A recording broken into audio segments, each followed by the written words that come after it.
नमस्कारम। पूरे भारत में कुछ जगहों को शक्तिशाली ऊर्जा केंद्र के रूप में पवित्र किया गया है। ज्योतिर्लिंगों से ज्यादा शक्तिशाली कुछ भी नहीं। ये शिव को समर्पित श्राइन्स है। ज्योतिर्लिंग का मतलब है प्रकाश का स्तंभ। यह सिर्फ एक प्रतीक नहीं, बल्कि एक जीती जागती सच्चाई है जो रचना के निराकार असीम स्रोत को दर्शाती है। 12 सबसे शुभ ज्योतिर्लिंग हैं। हर एक भौतिक से परे के आयामों का एक अनोखा दरवाजा है। यह सिर्फ पूजा के स्थान नहीं है, बल्कि मानव चेतना को ऊपर उठाने के लिए उपकरण है, जिन्हें गहरे विज्ञान और इरादे से बनाया गया है।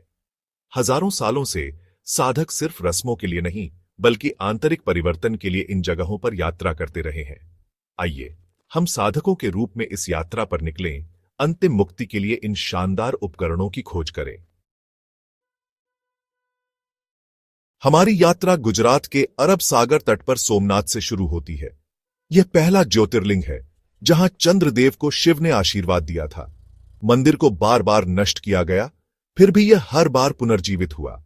यहां समुद्र की विशालता शिव की अनंतता से मिलती है।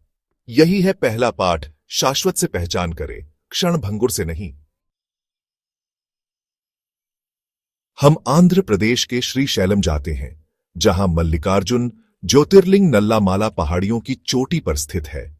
यह एक दुर्लभ संगम है, एक ज्योतिर्लिंग और एक शक्तिपीठ दोनों, जहां शिव और शक्ति, पुरुष और स्त्री पूरी महिमा में मौजूद हैं। कथा दिव्य लीला की बात करती है, लेकिन असली महत्व इस स्थान में निहित ऊर्जाओं का सही संतुलन है।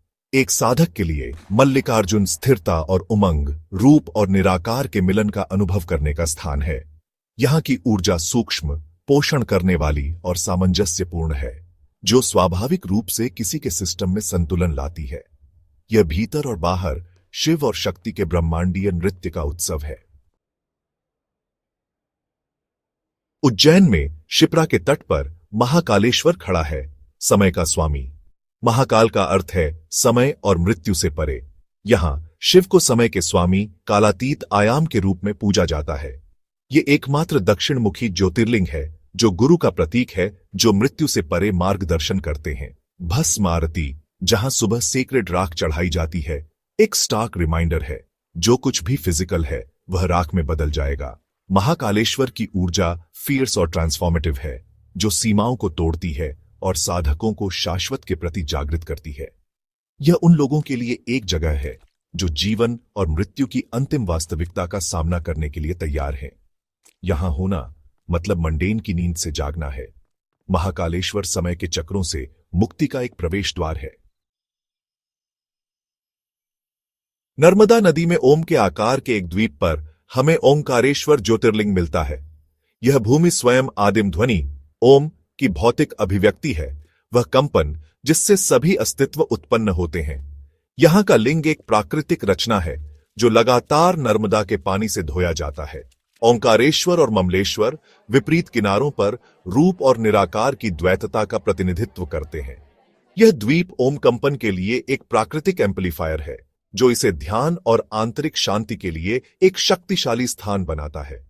यहां आने का मतलब है ब्रह्मांडीय गूंज के साथ जुड़ना, ध्वनि की परिवर्तनकारी शक्ति का अनुभव करना। ओंकारेश्वर स्वयं कंपन के हृदय में एक तीर्थ यात्रा है। केदारनाथ की ओर चढ़ते हुए हिमालय की ऊंचाई और चुनौतीपूर्ण ट्रेक हमें तपस्या का अनुभव कराते हैं। यहां की रॉ ऊर्जा शरीर और मन को तैयार करती है। किंवदंती केदारनाथ को पांडवों और शिव से जोड़ती है। मंदिर साल में आधा समय ही खुलता है, बाकी समय बर्फ से ढका रहता है। यहां पहाड़ों की भव्यता विनम्रता और शांति लाती है। केदारनाथ वह जगह है जहां बाहरी और आंतरिक यात्राएं मिलती हैं। पुणे के पास सह्याद्री के जंगलों में उतरते हुए हमें भीमाशंकर ज्योतिर्लिंग मिलता है, जो भीमा नदी का स्रोत है। यहां शिव की फियर्स ऊर्जा ने नकारात्मकता को परास्त किया, जिससे जीवन निर्वाह करने वाले जल का उदय हुआ। मंदिर की नागर वास्तुकला सुंदर है, लेकिन असली मंदिर आसपास का जंगल है, दुर्लभ वन्य जीवों के लिए एक अभयारण्य।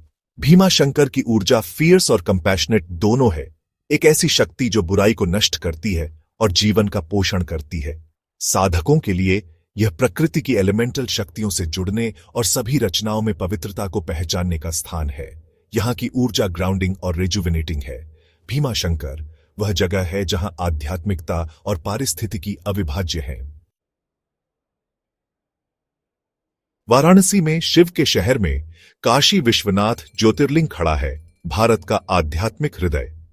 यहां जीवन और मृत्यु इंटरट्वाइंड हैं और काशी में मरने से मुक्ति मिलने का विश्वास है।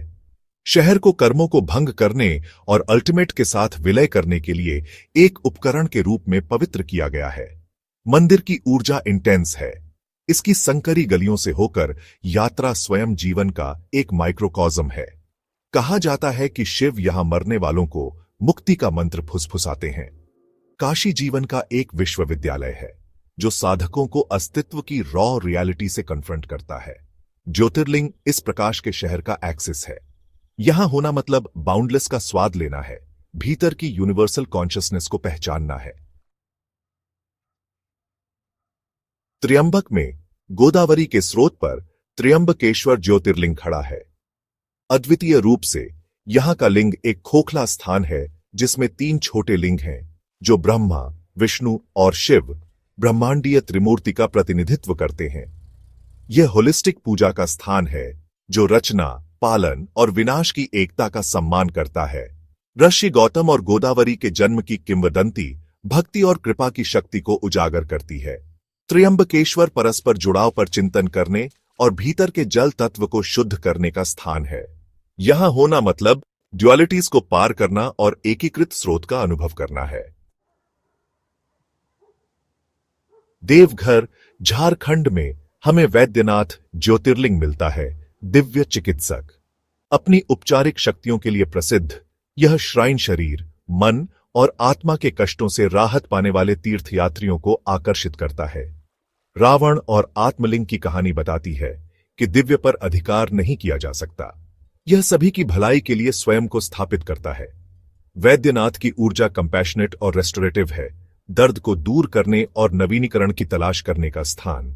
साधकों के लिए यह ऊर्जा शरीर को शुद्ध करने और सभी उपचारों के स्रोत से जुड़ने का स्थान है। वैद्यनाथ का तीर्थ यात्रा कायाकल्प और आंतरिक संतुलन के लिए है।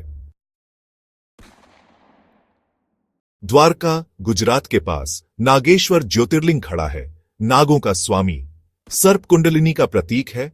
रीढ़ के आधार पर कॉइल्ड ऊर्जा और शिव इसके स्वामी है। नागेश्वर विषाक्त पदार्थों, शारीरिक और रूपक से सुरक्षा से जुड़ा है। सुप्रिया की भक्ति और शिव के हस्तक्षेप की किंवदंती नकारात्मकता और भय को दूर करने की शक्ति को दर्शाती है। मंदिर की शांत ऊर्जा विषाक्तता को निष्क्रिय करती है, साधकों को एक सुरक्षात्मक ढाल प्रदान करती है। यहां कोई आंतरिक ऊर्जाओं की दोहरी क्षमता पर चिंतन करता है, जहरीली या परिवर्तनकारी। नागेश्वर आंतरिक एल्केमी और जागरण के लिए एक तीर्थ यात्रा है।